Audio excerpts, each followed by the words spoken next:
We have covered a lot about prayer. We have come to this last session in the Prayer 101 experience. In this session, I want to give you an intro to Discernment of Spirits. Prayer, as you probably are getting to know, is paying attention to those things that come from outside of us, to hear God's voice so we can enter truly into a dialogue with Him. So it's very important then for prayer to pay attention to these things from outside of ourselves. The process of actually paying attention to these things from outside of us is called discernment. And I want to speak then about what I'll call as discernment of spirits, meaning paying attention to these spiritual realities outside of us and to be able to distinguish between what is of God and what is of the evil one. So discernments of spirits is a process of understanding how all of this works. It's probably one of the most helpful skills you will learn in the spiritual life. Often our experience is one of enlightenment and freedom when we begin to just understand that this voice in my head is not coming from God, but it's actually coming from the evil one. I think as we get into it a little bit, you'll begin to understand it more. My desire today is to give you just kind of a brief introduction to help you to have a sense of what this discernment of spirits is all about. And then perhaps you can learn more as you might take the Prayer 201 class, which dives into this whole discernment of spirits in a much greater way. Okay. So what I want to teach you then today, or just introduce to you, is the process of looking at discernment of spirits from rules that were created by Saint Ignatius. He came up with 14 rules that help us walk through this whole discernment. I will introduce this to you, and then, like I said, you can kind of explore it more as we go along. So let's dive in. There are 3 simple steps that we are to use to serve as a backdrop for this discernment. The first step is simply to be aware. It's helpful if we can name what's going on, like I'm in desolation, or this is the evil one, or this is God talking to me. Journaling, as we talked about before, can also be very helpful in this because it helps us to know what's going on.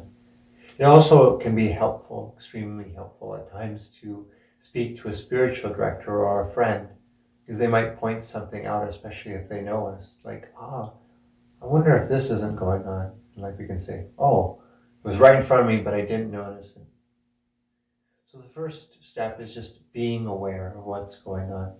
The second step is to understand, particularly in the context of these discernment of spirits rules, to understand what's going on with me and ultimately who's talking to me, which allows us and takes us to the third step, which is to take action, which can be to reject what comes from the evil one, to accept what comes from God.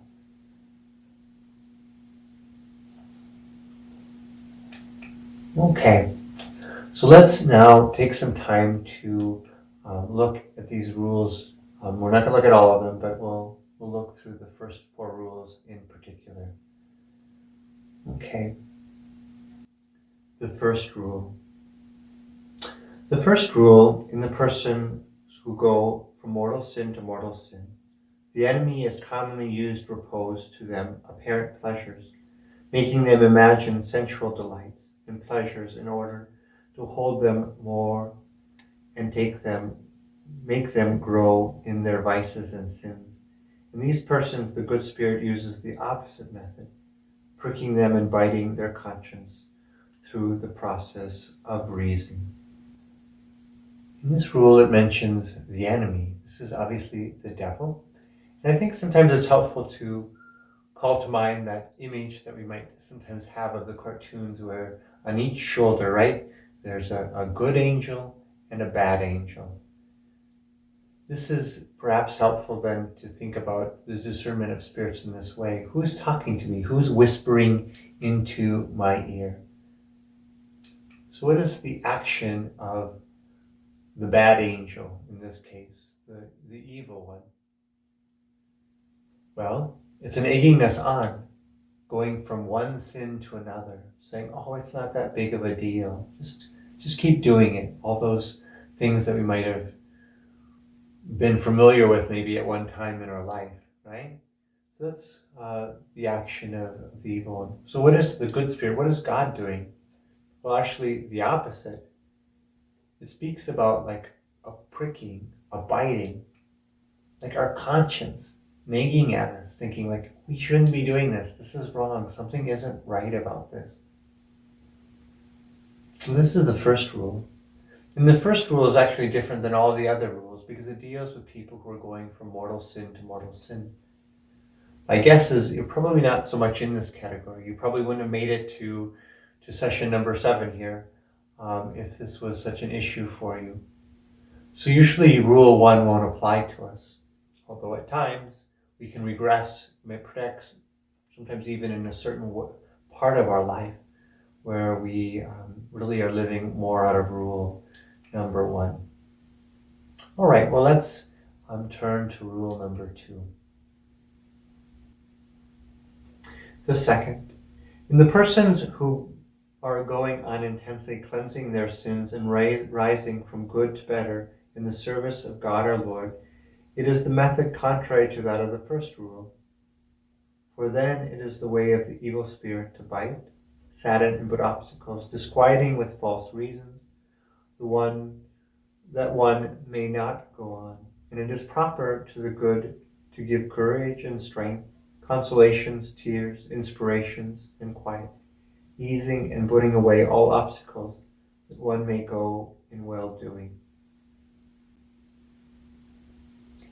Well, in the second rule, we read the action of the evil one is biting, saddening, putting obstacles, false reasons to discourage us, right? Exactly the opposite of the first rule. But the action of God is to give courage, right? Consolation, tears, inspirations, putting away obstacles. So remember again the 3 steps to apply all of this. To be aware. So they fit, this is like, how does this really fit into rule 2? Do I notice that the distractions keep coming up in one's mind? Why we can't pray, for instance. And they leave you discouraged. And you're aware of this discouragement and this discouraging voice.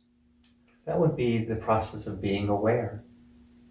Well, as you're aware of this, then you can know like, oh, the second step, I need, like, what's going on here to understand it. And then you can understand and saying, I know that this voice is from the evil one because it's bringing me discouragement. And this is just the way the evil one acts. He's always trying to discourage me. Where God, he acts like a good father, always wanting to do what's best for me and encourage me, that even if he needs to give me a harsh word, so to speak, to correct me, he does so in a loving manner, in a way that doesn't discourage me, but actually encourages me. So it's good to notice, this difference. And so when we understand what's going on, we notice that, hey, this voice, this is from the evil, and then we can take action. We can reject that voice, push against it, and return to prayer, knowing that we are exactly where we need to be, and that this voice that's trying to move us in a different direction, we want no part of. Let me throw out a second example. Let's say that you discipline your child. It's a hard thing for you, but you decide you have to do it, and so you discipline them. A little bit later in the day, you notice yourself being rather sad. I mean, you have been having a good day, even a good week. As you're aware of this and you think back on it, you notice that in your head was this voice saying, I'm a bad mom. And And you really go through these steps, right? Being aware, of course, as we've already talked about, because being aware, you're in the process of paying attention. You're aware that peace left you. You feel discouraged. Something's going on. So you move to the second of these rules, which is to understand. I know that this voice is from the evil one, right? Well, of course, because you were doing really well, and then this moved in that sense of discouragement, which is so oftentimes what the evil one does. So you take action, you reject it. You kind of maybe even say to yourself, I'm not a bad mom. This was the devil lying to me. You know, so many times we think that it is God who is, talking to us when we find ourselves discouraged. Maybe it's this part of kind of beating ourselves up a lot. Like, yeah, I'm a bad person. Yeah, God is pointing it out. I'm a bad person. Or perhaps we don't even realize that it's coming from outside of us. But to recognize that this is actually the devil, that this is actually a temptation, right? This is huge. That the father of lies, is speaking this to us, and it is so helpful to be able to distinguish what's really going on and to act appropriately with it. So how about we move on to rules 3 and 4 that deal with the concept of consolation and desolation. The spiritual life is often full of ups and downs. Maybe you've never even thought of that before, but it is true, isn't it? That you notice that there's some times where you're just doing great. You feel very close to God. It's easy to pray. And other times it's the exact opposite. And what's interesting, if you actually think about it, is sometimes it's like nothing really changes. You don't do anything different per se, but all of a sudden it's just like that. Or gradually it just becomes like this. This is what we talk about in the spiritual life as being consolation and desolation, coming from actually these terms. Consolation means console, with the sun. So it's like we're just sitting in the sun, life is so good, we're close to God. Desolation means without the sun, a cloudy day, so to speak, in the spiritual life, where everything seems difficult. I brought it up before, right, of how sometimes the hardest thing to possibly do is to actually pray. Well, this is certainly probably an indication that we're in a state of desolation. So understanding this can be very, very helpful. Just the simple sense to understand that other people deal with this, that this is actually normal, is so, so helpful. So let me read rule number 3, okay? The third, a spiritual consolation.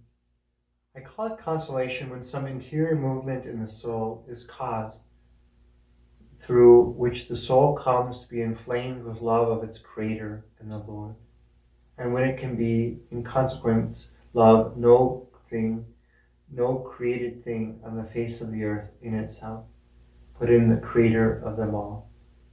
Likewise, when it sheds tears that move to love of its Lord, whether out of sorrow for one's sins or for the passion of Christ our Lord, or because of other things directly connected with his service and praise. Finally, I call consolation every increase of hope, faith, and charity, and all interior joy which calls and attracts to heavenly things, and to the salvation of one's soul, quieting it and giving it peace in its Creator and Lord. Oh, isn't that wonderful? To be able to live there always, no? Actually, that's what we're called to live in consolation. I guess in one way or another, maybe sometimes slight, maybe sometimes very intensely, you've experienced consolation, where everything is right side up in the world. You feel close to God. There can be what's called a natural consolation, where we're really happy, things are going well, but don't necessarily cause us to think about God. This is something different. And because it has to do with God, it's actually can be much more intense, because the love of God and the consolation that comes from God is much greater than the consolations that come in different ways in an earthly sense. So consolation. All is well. We feel close to God. This is just really a wonderful thing. Wonderful to feel the grace of God working in our life. But desolation is far from this. It's really the opposite in one sense. So let's read rule number 4. The fourth, of spiritual desolation. I call desolation all the contrary of the third rule, such as darkness of soul, disturbance in it, movement to things low and earthly, then quiet of different agitations and temptations, moving to want of confidence, without hope, without love, when one finds oneself all lazy, tepid, sad, as if separated from his Creator and Lord. Because this consolation is contrary to desolation, in the same way the thoughts which come from consolation are contrary to the thoughts that come from desolation. So that's desolation. Have you ever been there? Yeah, probably most of us have in some way. Probably just to sum that up, it's just like God feels distance. Everything just seems hard, right? Particularly in spiritual matters. Once again, we can have what's called a natural desolation, where things just aren't going well. Maybe we have pain, we have something going on that just makes us really just desolate, kind of depressed almost, right? But what we're talking about here is what's called spiritual desolation, where it really has to do with a relationship with God. Now, the two are actually kind of related oftentimes. I mentioned these natural consolation and natural desolation. They can actually lead us into different things. Natural consolation can at times lead us into spiritual consolation. But also natural desolation can drag us into spiritual desolation, where we begin to give up hope and we don't do well in this trial. We don't rejoice in our suffering, so to speak. We don't carry our cross with the Lord very, very well. And we begin just maybe even getting mad at God for giving us this, this trial. So let's go through some examples. Let's say that your prayer is going great, but it takes a turn. It seems like nothing you really did caused it, but now it's just so hard to concentrate. And you begin to ask, what's the point? And even this voice in your head just says, there's really no point in praying. Just when you feel better, then it would make sense to come and return to prayer. Well, during this, you also begin to notice like temptations to carnal things that you would have really never considered last week, but now they feel like real, and you're attracted to these carnal things. Well, what do? We follow our rules once again, don't we? To be aware. Well, we're aware that we feel far from God, that it's difficult to pray. Something is going on here. So you begin to work towards understanding. And as you think about it, it becomes clear, I'm in desolation. I know even myself, oftentimes I need to return to the rules to read about it just to say, oh yes, I'm in desolation. Because when we're in desolation, it's hard to even understand that we're in desolation. It seems easy when you're not in it, but when you're in it, it clouds everything. It has this tendency to exaggerate everything. Like, I've never been close to God, and I'll never be close to God, and this is all, I'm always going to feel this way, and etc., etc. So to understand this, to say I'm in desolation, in and of itself is already a huge, huge step, and very, very freeing. So you also take note of the phrase, particularly if, like me, you go back and you read the rule, and it says, low and earthly things. Oh yeah, this is one of the actions of the evil one in this, turning us to low and earthly things, and you then connect that with these carnal desires that you feel. Maybe it's kind of moving towards gluttony, that you just want to eat just to make yourself happy. Low and earthly things. That's why this is happening. I understand. And to recognize that as a temptation, to recognize what's going on, once again, is so helpful. In desolation, it's really the evil one who is speaking to us. Just as in consolation, it's generally, the good spirit, God, who is speaking to us. And so you recognize, that voice that came up like, you should just turn away from prayer until things are easier. Recognizing that you're in desolation, you understand, that's actually coming from God. From the evil one. That's who's actually speaking to me. So helpful to understand what's going on in all of this, which allows us then to move to the third, to take action. So what do? Well, the first thing is you realize what's going on. That if the devil is telling me to stop praying, I don't think that's a good idea to listen to him, right? So you would continue to keep praying, even if it's hard. So you might pay attention to some of the other rules that we won't really have time to get into too much, such as rule number 5, which is to never change anything, right? To keep doing what you're doing. Oftentimes it's so much just a matter of persevering, trusting and making acts of hope that consolation will return. And it does return. Remember I said this, that our spiritual life is filled with these, and it's oftentimes these ups and downs, right? Consolation, then desolation, consolation. The Lord works with us in these ways. And it's ways that He really allows us to grow in profound ways. Oftentimes it's through the desolating times that we actually grow the most. We begin to develop certain virtues. We begin to be purified of things. Because if all our life we just live in consolation, right? We're just receiving these good things. We become like a spoiled child. You know what a spoiled child is, right? One that just gets everything that they want, and they just can't handle not having what they want, and so they never really mature in the way that God creates us to mature, and so we actually have an expression, right? A spoiled child. We don't want to be spoiled children. The Lord really wants us to live in spirit and truth with Him, to grow in a spiritual maturity, and so passing through consolation and desolation become just part of that journey. And knowing what's going on is so helpful and so freeing. Let's take another example. You notice that something has come over you. God spoke a word of comfort regarding your lost loved one a couple days ago, and you've been doing well since then. You think more about heaven and have been inspired to even pray more. And you ask, what's going on? This isn't me. Well, you go back through those 3 kind of steps, right? First of all, you're aware. You feel like, I'm just feeling really good. I'm just feeling consoled. I feel close to God.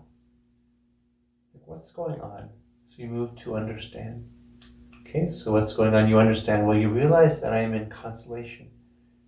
You notice that phrase, calls and attracts, to heavenly things. This sense of being moved towards just heavenly realities. And then you notice wow, yeah, that's actually been happening with me. So what kind of action do you take? Well, you recognize that this is from God, that I'm in a state of consolation. You praise God for that.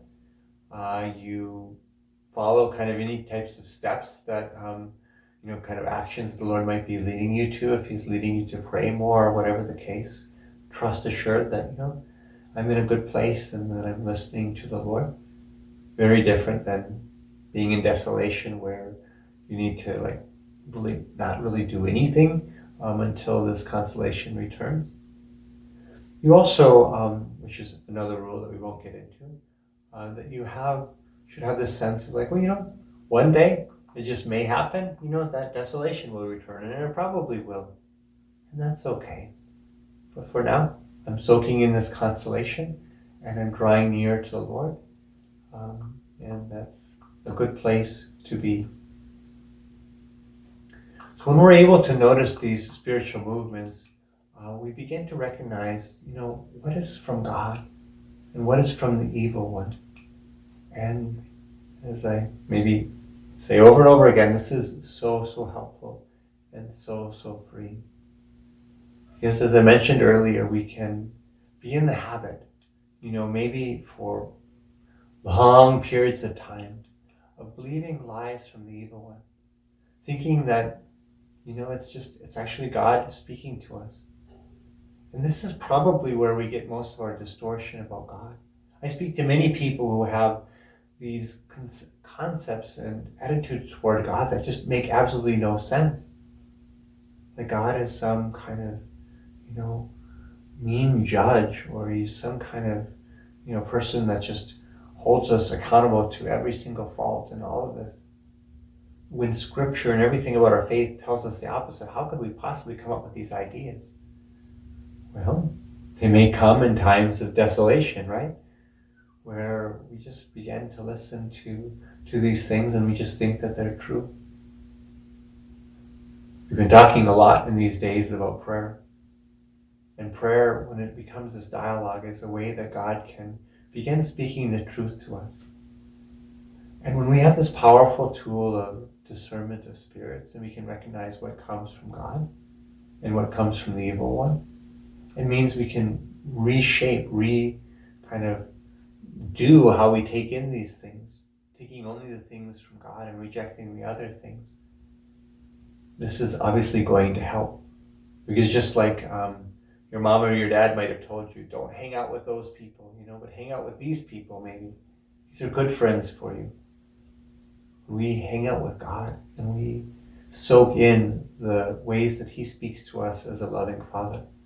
When we reject this bad company of the evil one and all the many kind of false reasons and discouraging thoughts that he places in our minds, well, then we begin to be filled with a greater happiness, a greater holiness, drawn into the mystery of God's love for us. So this is just a little overview of the discernment of spirits. These ways in which we begin to recognize that the world we live in is a spiritual world. And having already in prayer recognized the things that come from outside of us, we begin to discern, pay attention to what of these things is of the Lord and what of these things is of the evil one. Using maybe just that foundational principle that God is a good Father, that he wants to give us everything good. When we pay attention to these things that produce a good effect within us, when we follow these things, we live in a discernment of a following God in our lives. There's a certain discipline to this, a certain, reflection upon our lives, paying attention to things, like I mentioned with the journaling or, talking to a spiritual director or a friend. Just paying attention to these spiritual things is so, so helpful. And it's a process. As I mentioned on the onset of this series, of Prayer 101, the Prayer 101 experience, that it's really a process. We learn these things, we put them into practice, and then we learn them again, hopefully bringing a friend to experience the same thing. This is what we're created for. We're truly created to pray, to listen and respond to God. This is the spiritual life.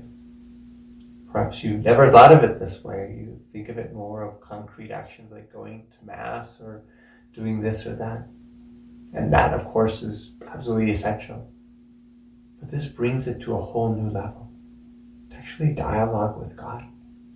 To be in a relationship with him. To live in the spiritual world, to battle the evil one, even when he comes into your mind, and to cast him out. This is the great lives of the saints, I think, that we read about and reflect upon. This is meant to be your life. And I so pray for you to have the grace, to have the Lord look upon you in a special way in love and give you the grace to carry on in this journey. My brothers and sisters, we have come a long way. But the ultimate test is to put things actually into practice. The point in learning how to pray is to put it into practice. Many times we start, quit, and start again. I pray you have the faith to continue, and so much I know will be opened up to you. Maybe this is just where I'll leave you. This very sense of nothing more is more important than actually praying, than putting yourself in a place to be found by God. And understanding, the way it all works, learning how, so to speak, to be in relationship with God, how to listen to Him, how to notice His movements in our life, how to know what is of God and what is the evil one so that He can't, take us off course. These are all different helpful tools along the way. But we shouldn't think of them too much in some way of like we just have to do this and that. This is really about a relationship. It's really about just walking with God. And relationships take time. And so I encourage you then to take that at least that half hour of meditative, contemplative prayer every single day, so that your life will be changed in a remarkable way. That you will be prepared for heaven. God bless you.